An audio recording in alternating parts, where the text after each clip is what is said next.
మన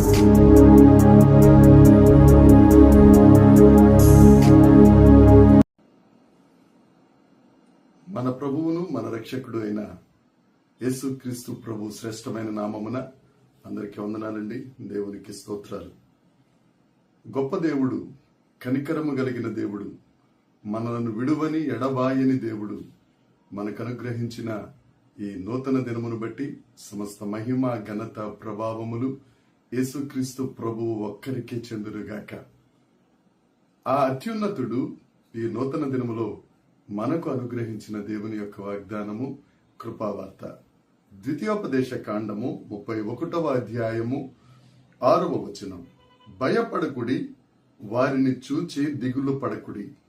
నీతో కూడా వచ్చువాడు నీ దేవుడైన యెహోవాయే. ఆయన నిన్ను విడువడు, నిన్ను ఎడబాయడు.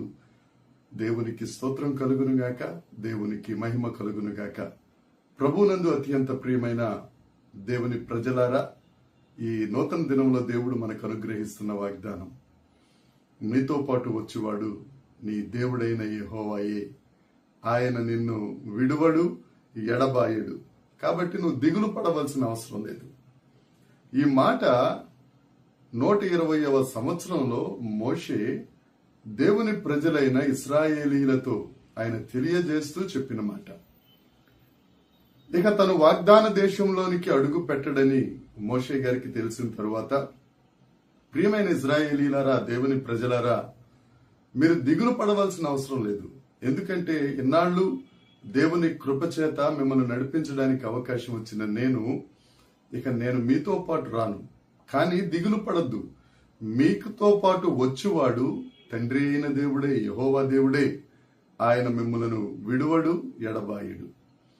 ఇంతవరకు అమోరీలతో యుద్ధం చేసినప్పుడు ఏ విధంగా మనకు విజయాన్ని ఇచ్చాడో అదే దేవుడు ఆ వాగ్దాన దేశంలో ఉన్న 7 జాతుల వారితో కూడా తప్పక ఆయన ముందు నడుస్తూ మిమ్మల్ని విడవకుండా, ఎడబాయకుండా ఆయన విజయాన్ని మీకు అనుగ్రహిస్తారు. కాబట్టి మీరు దిగులు పడవలసిన అవసరం లేదు. చాలా మంది దిగులు పడతా ఉంటారు. నాతో పాటు వచ్చేవాళ్ళు ఎవరండి? నన్ను విడవనన్న వాళ్ళే విడిచిపెట్టేశారండి. నాతో పాటు కలకాలం ఉంటానన్నవారే కనుమరుగైపోయారండి.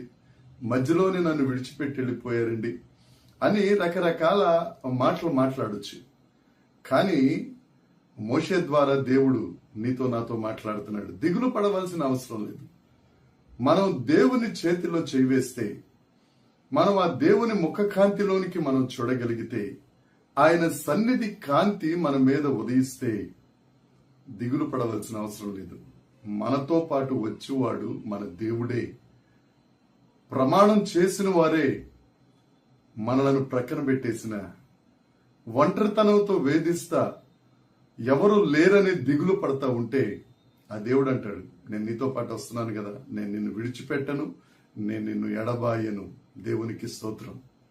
ప్రియమైన స్నేహితులారా, ఏ బాధల్లో ఉన్నారో, ఏ కష్టాల్లో ఉన్నారో, ఏ దిగులుతో ఉన్నారో, ఈ నూతన దినములో మన దేవుడు నీతోనే మాట్లాడుతున్నాడు.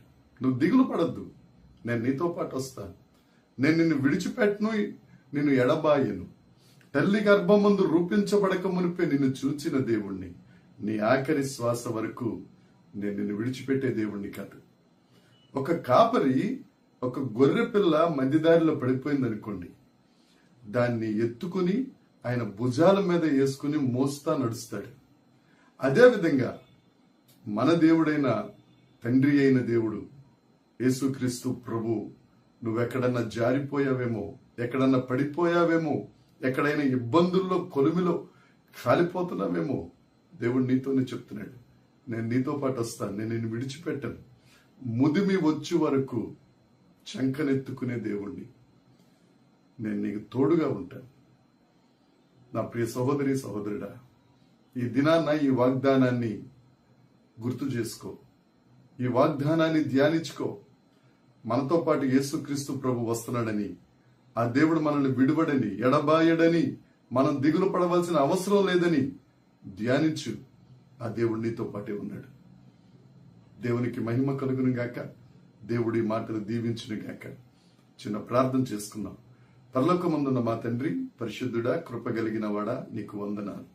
మమ్మలను విడువని ఎడబాయిని దేవుడా, మా ముందు నడిచే దేవుడా, మాతో వచ్చే దేవుడా, నీకు వందనాలు చెల్లిస్తున్నాం. దేవనైనా ఎవరెవరో మాటిస్తారు తండ్రి, నైనా ఎటో వెళ్ళిపోతారు ప్రభువా.